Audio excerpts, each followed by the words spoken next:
Welcome to Soundstage 3 at the Walt Disney Studios in Southern California. This is where Kirk Douglas fought a giant squid in 20,000 Leagues Under the Sea, and Julie Andrews and Dick Van Dyke danced with the animated penguins in Mary Poppins. I'm Patrick Van Horn. Making movies is a business like no other, full of glamour and excitement. But have you ever wondered what it takes to put a movie together? From the writer and director to talented artists and technicians, there are literally hundreds of people and thousands of details that the audience never sees. And that's why we've come here, to take you behind the scenes for a very close-up look at the making of a truly amazing motion picture. Welcome backstage for the making of Rudyard Kipling's The Jungle Book.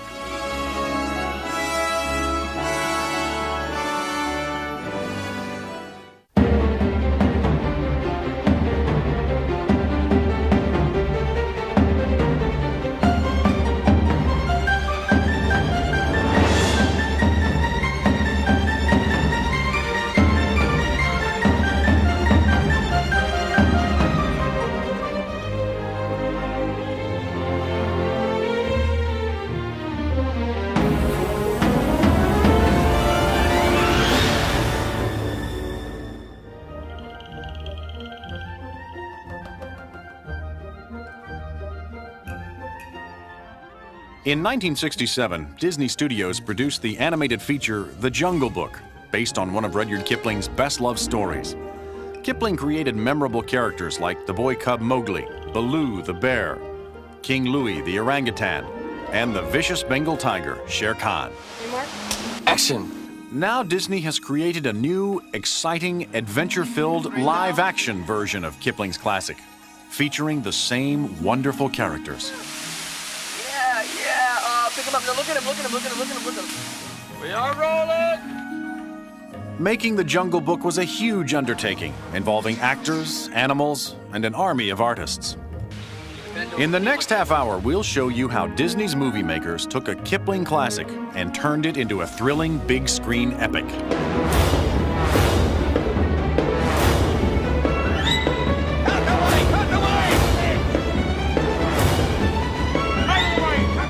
The film's producers faced the formidable logistics of moving a large film company through exotic locations across several continents.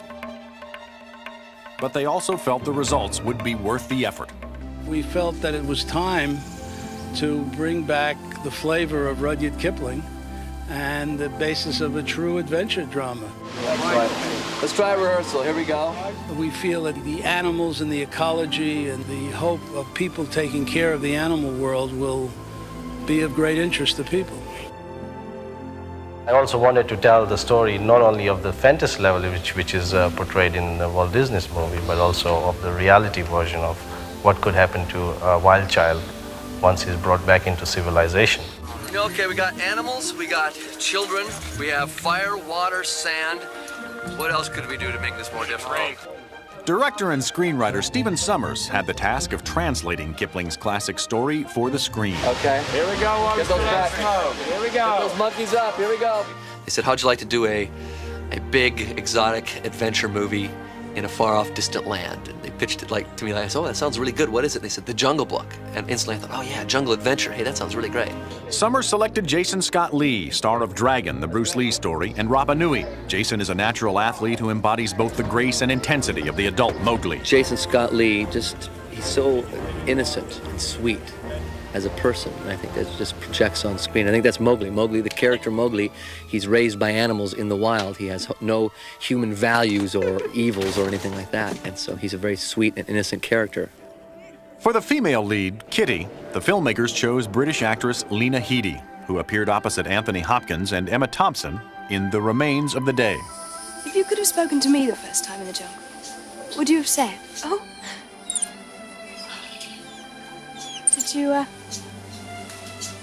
Did you feel anything? Fire. Fire. Great fire. Lena is not at all like Kitty in real life, I don't think. I mean, Lena's even more outgoing, more fun and flirty and, I don't know, crazy than Kitty. Hello, Father. Hello, Father. Kitty's father, Colonel Bryden, is played by Sam Neill, star of Jurassic Park. With that jungle boy, weren't you? Mowgli, Father. His name is Mowgli. People are beginning to talk. He read the script and loved it and wanted to do it instantly. Sure, boy. What's your name? I was very intimidated by him at first. Here's this guy, what's he gonna be like? And he's actually just a big teddy bear, real sweet guy. Cary Elwes plays the villain of The Jungle Book, Captain Boone, a dashing British soldier who's romantically involved with Kitty. Summers had definite ideas about the type of actor he wanted for the role. Well, I'm just telling you that counting the timing of it, it really helps if he had a horn. I cast Cary as the bad guy because he comes across as very intelligent, he's a sharp guy, good-looking guy. And I wanted him to be an even match for Jason Scott Lee. What is enemy? Someone you hate. I like when bad guys sometimes wear white. I like bad guys that are as strong and as tough and as intelligent as my good guys.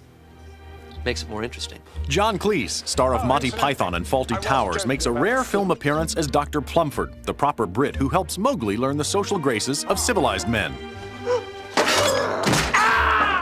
One of the first people I wanted for Plumford was John Cleese, and everybody said, no, John Cleese turns down everything. And I kept pushing, let's try to get John Cleese, let's just get him to read the script. And everybody said, no, and his agent said no, and everybody said no.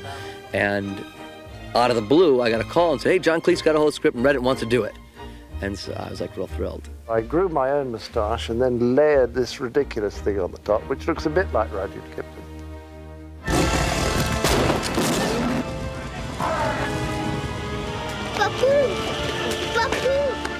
It's all about a little kid who gets lost. Things happen and he gets lost in the jungle. They're on this trek when Mowgli gets separated and lost.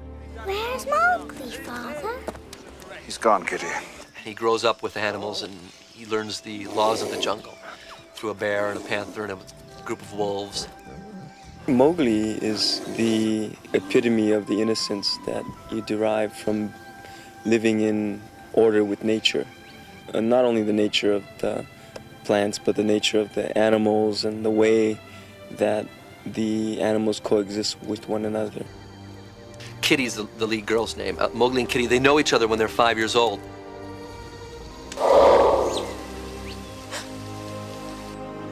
Basically 15, 20 years later, they meet up again, and now she is, a proper young lady, and she's engaged to our bad guy. Not in public, Billy. Public?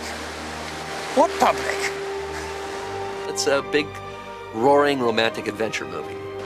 I should warn you, I'm feeling quite the hunter today. And am I to be your prey?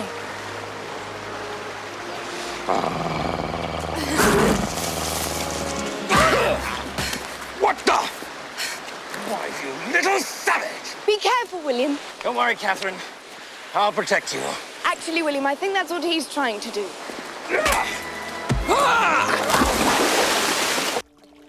Come on. Good. Nice, hot English bath for you. Mowgli is reintroduced to human society. Splendid.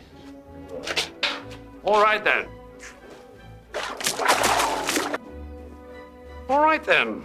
And learns language, manners, and other social graces. Albert. But he also learns about jealousy, rivalry, and revenge. Von Melcher.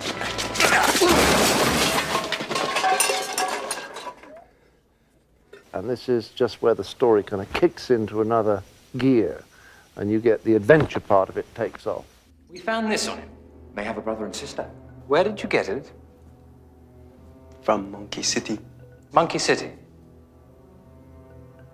Was there more treasure there? In Monkey City, there's mountains of treasure.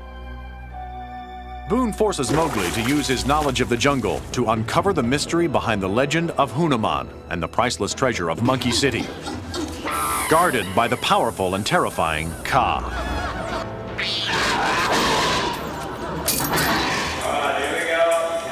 The filmmakers knew that the movie had to be as real and as natural as they could make it. They realized that this was a film that had to be made on location. They also knew that a lengthy location shoot would be complicated and costly, moving a cast and crew of about 150 people and a menagerie of animals to a variety of locations in India, as well as several locations in the United States. It's the Jungle Book. We had to have a great jungle, and I wanted the most romantic jungle I could find. And so we're sort of creating our jungle through going to 4 different locations in 2 continents. 6 waterfalls, 8 mountain ranges, woods, jungles, everything we can do. I want to make it the jungle we'd all like to live in. This is the prop department at the Disney Studios. If you're looking for a statue of a boy on a dolphin or a Paul Bunyan-sized cow skull, you've come to the right place. It's a movie maker's toy store, especially if you're going to recreate Rudyard Kipling's India of the 1800s with British muskets and jeweled daggers. Kipling's The Jungle Book is filled with this kind of rich detail. And why not? The story came from the creative imagination of one of the world's best writers. Rudyard Kipling was born in Bombay, India, and grew up hearing stories about the jungle and wild beasts who lived there. Kipling lived in England and the United States. Ironically, his best story, The Jungle Book, was written in Vermont for the amusement of his daughter Josephine. Kipling won the Nobel Prize for Literature and held honorary degrees from both Oxford and Cambridge. He is still regarded as one of the best writers of all time.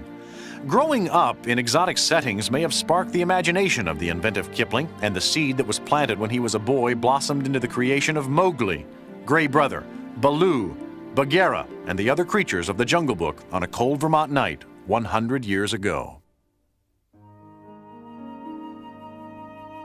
You never see the behind-the-scenes work that takes place in an office like this, but the results are always on the screen.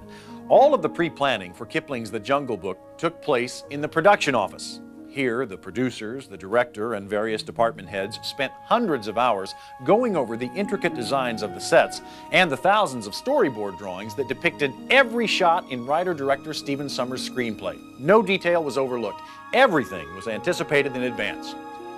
Well, almost everything, because Kipling's The Jungle Book contained an element that was completely unpredictable: live animals.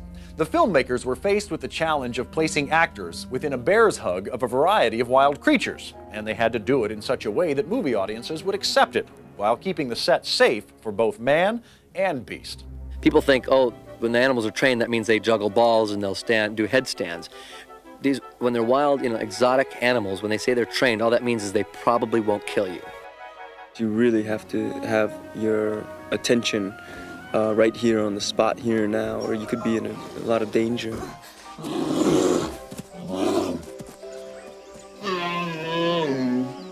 The best thing they did is they found a guy like Jason.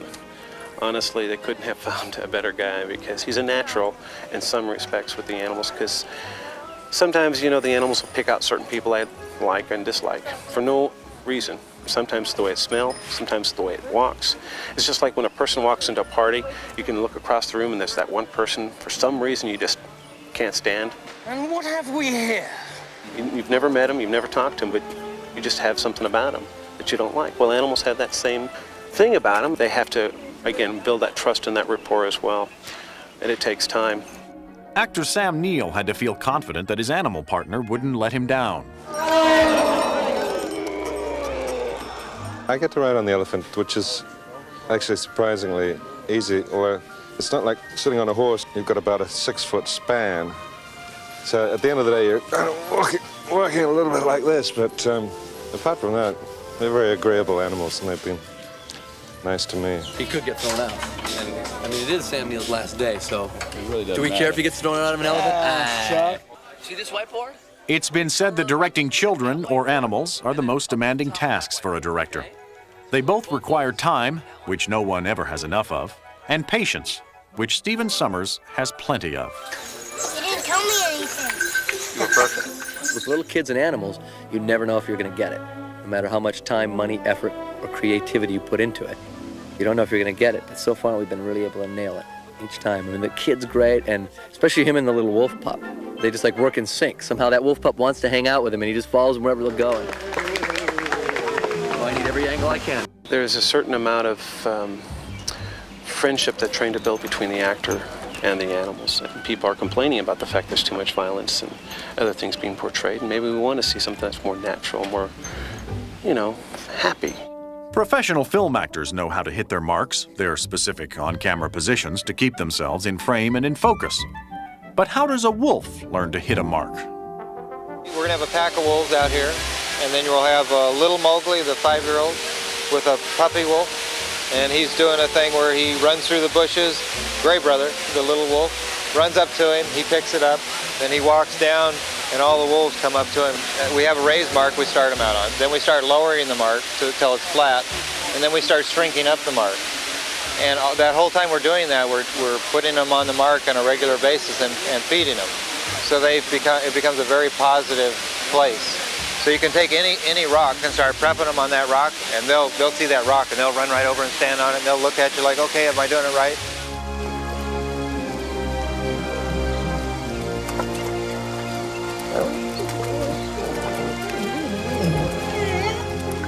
The scripts are reviewed by the American Humane Association along with the trainers and the production company, and we get rid of whatever scenes that are impossible or just too dangerous, or we tone them down. We're pretty safety conscious, and the animals are very well trained. Our major actor spent a lot of time with the animals so that they got used to him. But animals are a strange commodity. One day the panther didn't want to come out of his cage. No one was going to pull him out either. One day the bear decided that he had enough shooting, and he took 3 handlers with him away from the set. But keeping the animals happy, or having tigers, by the way, loose off of restraining chains is pretty scary when they're running at stuntmen and they're running at the camera.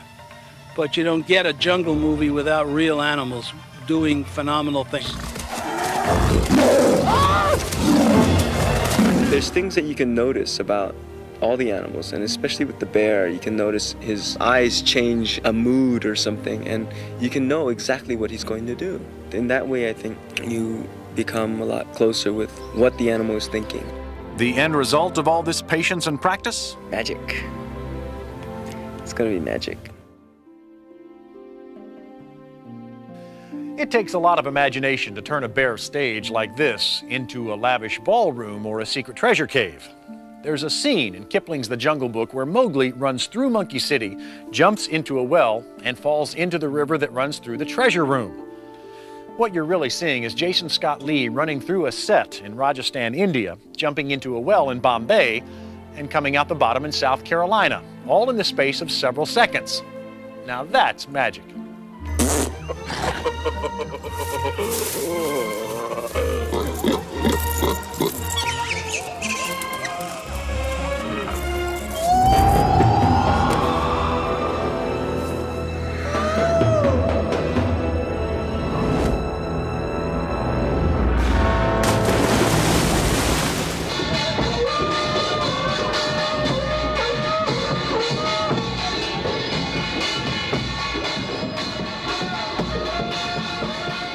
You couldn't shoot this movie without going to India. We went to places where Kipling had visited and the places he'd wrote about. Everybody that we found, you know, snake charmers, flamethrowers, sword swallowers, they all exist there. We didn't make them up. I mean, that's what you find in India. We started out in India, in Jodhpur, near the Pakistani border, and we shot for 3 weeks at a 550-year-old palace fort. That was a real palace where Kitty and Bryden and Plumford all live and work. That stuff's all real. All right, folks, it's going to be a big high overhead shot. So nice circles, nice dance moves. We'll be able to see it all. Let's roll.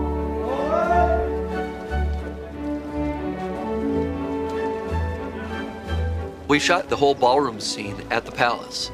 And the palace actually didn't have a ballroom, and I spotted this courtyard. And I said, well, let's just do it here. Completely decked out the courtyard and put in all the torches and stuff and made it look like a ballroom.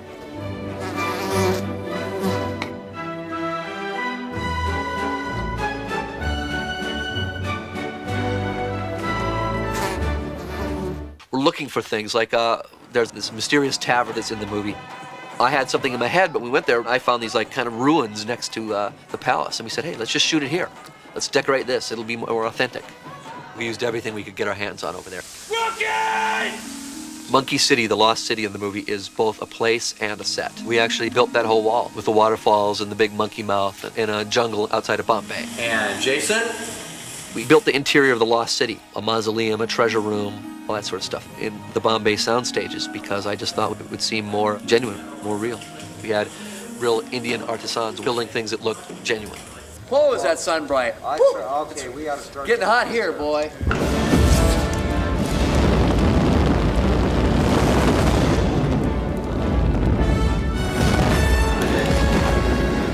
have all these flaming aqueducts all over the place. And there was a lot of fire in the movie. 1, 2, 3.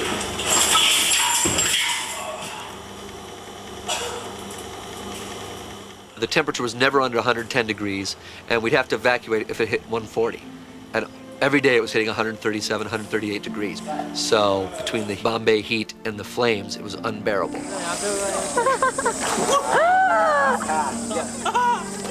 Hey, that's it for India. We're out of here. They have a huge film industry over there. It's the biggest in the world. And we used a lot of their crew, and they were fantastic. We had a great time with them. I don't know who wants to touch me. We're both disgusting. We used Tennessee for some waterfalls. Action. And some streams and creeks and stuff like that. A lot of water. And because you don't find a lot of water in the jungles in India, unfortunately. And then we used South Carolina for some specific jungle stuff with the animals.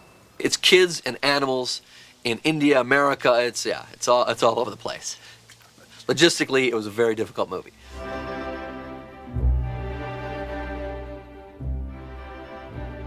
It's been said that music hath the power to soothe the savage beast. And after the ordeals that our film crew has endured, a little musical interlude would provide some welcome relief. But the scoring of the film is yet another part of the relentless process that is movie making. After the film is cut, the composer and director view it to decide where the music should be placed and the mood and feeling they want to achieve.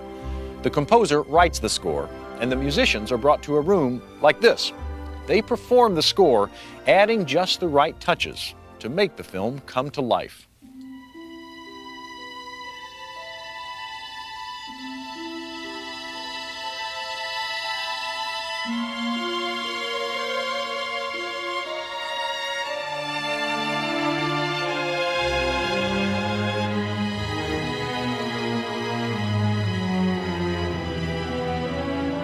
Music has to be the communicative device that goes with the visuals to convince the audience that something really, truly extraordinary is in there. When the clarinets come down in 45, they need to play out much stronger. Basil Polidoris has been making music for the movies for a long time. He has scored such major motion pictures as The Hunt for Red October, Free Willy, and the critically acclaimed television miniseries, Lonesome Dove. What I'd like to do is extend that part we added.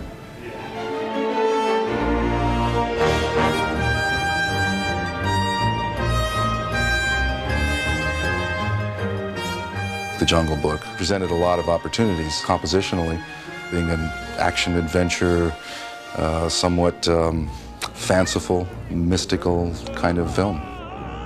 Each scene has its own rhythm. Each sequence has its own rhythm. It's a matter of then understanding how one scene will point to the next, very much like the writing process itself. The trick about film composition really is to write music that effectively addresses all of these issues and timings of the film itself without sounding like it. It's basically a matter of trying to give the whole score a structure.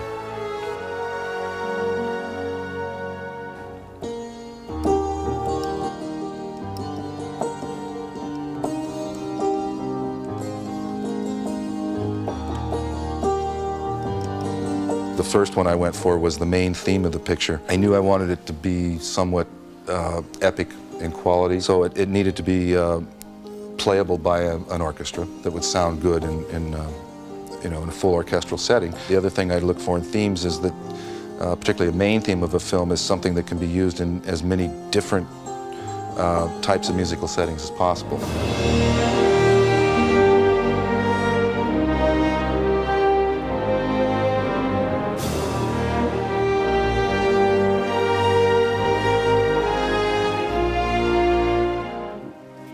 Contradiction in terms, to write music then that flows and produces this sense of emotion or action or whatever it is one's going for, but then yet to be limited and dictated by a set of external structures. That is the art of scoring film, is making that not seem obvious.